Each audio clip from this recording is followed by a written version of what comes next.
இந்த படத்தை நடிக்க ஆரம்பிச்சதும் சரி, டப்பிங் எல்லா லாங்குவேஜ்லையும் டப் பண்ணி முடித்த பிறகு சரி, அது மொத்தம் 5 லாங்குவேஜ்லையும் டப் பண்ண இந்த படத்தை. ஏன்னா அந்த கேரக்டர் நம்ம பேசினா தான் நல்லாயிருக்குன்ற ஒரு ஆர்வத்தில் 5 லாங்குவேஜையும் பேச வாய்ப்பளித்த இயக்குனர் முகேஷ் குமார் சிங் அவர்களுக்கும் மோகன் பாபு சாருக்கும் விஷ்ணு மஜுக்கும் நான் நன்றி சொல்ல கடமைப்பட்டிருக்கேன். அதாவது இறை அருள், இறை பக்தி இதெல்லாம் குறைந்து கொண்டு போகிறதோ என்று நினைக்கும் சூழலில் இந்த மாதிரி ஒரு படம் வர்றது உண்மையிலே ஒரு மோகன் பாபு சாருக்கு எப்படி உதிச்சுதுன்னு சொல்லும் போது, தெலுங்கு ப்ரீ ரிலீஸ் ஈவெண்ட்டில் பிரம்மானந்தா சார் பேசினாங்க.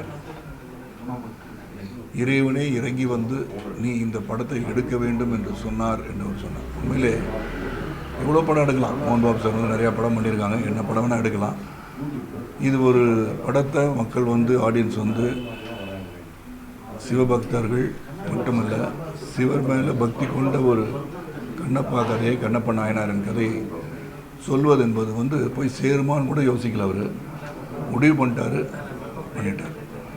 அதே மாதிரி விஷ்ணு வந்து ஒரு பேக் ஸ்டோரி வேணும், கண்ணப்பாவுக்கு ஒரு பேக் ஸ்டோரி சொன்னால் எப்படி இருக்கும், இமேஜினரியாக சொன்னால் கூட அது இன்ட்ரெஸ்டிங்காக சொல்லணும்னு அவர் வந்து மெனக்கட்டு இயக்குனரோட அமர்ந்து பேசி ஒரு சிறப்பாக கடைசி வந்து அவர் வந்து ஒரு நடிப்பு இந்த படத்தில் மிகப்பெரிய அளவில் விஷ்ணு நடிச்சிருக்கான்னு சொல்லலாம்.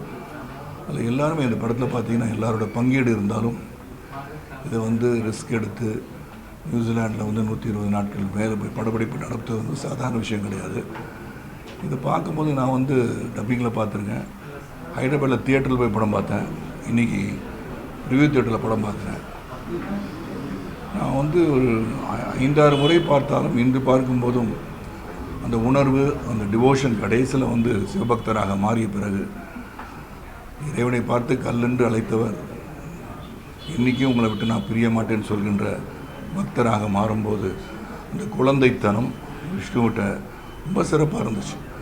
அந்த தாண்டவம் ஆடுற மாதிரி ஒரு சந்தோஷ தாண்டவம் அது பண்ணும். அந்த உண்மையிலே நமக்கெல்லாம் கண்கள் நீர் வர அளவுக்கு அந்த பர்ஃபார்மன்ஸும் சரி, அந்த வாயிலுங்கர் கண்கள் நீர் வரும்போது அது உண்மையிலே வாயிலிங்கம் எழுதுவது போல் ஒன்று உணர்வு ஏற்படுத்தியது.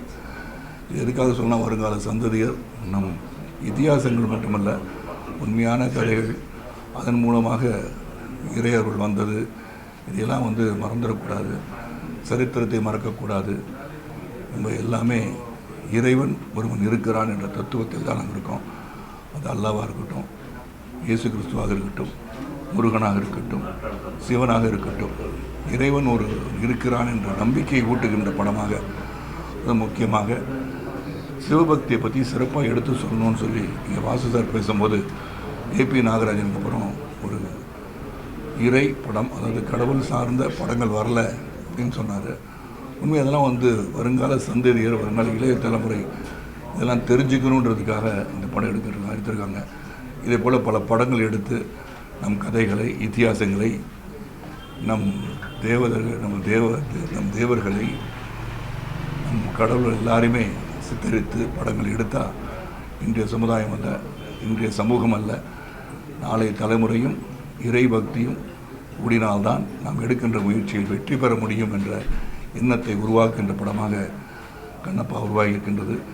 அது இதில் ஒர்க் பண்ண எல்லாரும் சேர்ந்து, அது முகேஷ் குமார் சிங்லேருந்து மோகன் பாபு சார், மோகன்லால் சார், அக்ஷய்குமார், பிரபாஸ், காஜல் அகர்வால், அக்ஷய்குமார், இதில் நடித்த எல்லாருக்கும் என்னுடைய வாழ்த்துக்கள். பெரிய வைத்திய முகத்தன் சொல்லிகிட்டே போனால் எல்லாருமே ரொம்ப சிறப்பாக நடிச்சிருக்காங்க, அவங்க பங்கு சிறப்பாக பண்ணியிருக்காங்கன்னு சொல்லலாம். அது இது போன்ற படங்கள் நீங்கள் அனைவரும் பார்க்க வேண்டும். அது வந்து இந்த இறையருள் வளர்ப்பதற்காக மட்டுமல்ல, இது போன்ற சரித்திரங்கள் நிகழ்ந்திருக்கின்றன என்பதை எடுத்துக்காட்டாக ஒரு படம் வந்திருக்கு. கண்டிப்பாக போய் பாருங்கள்.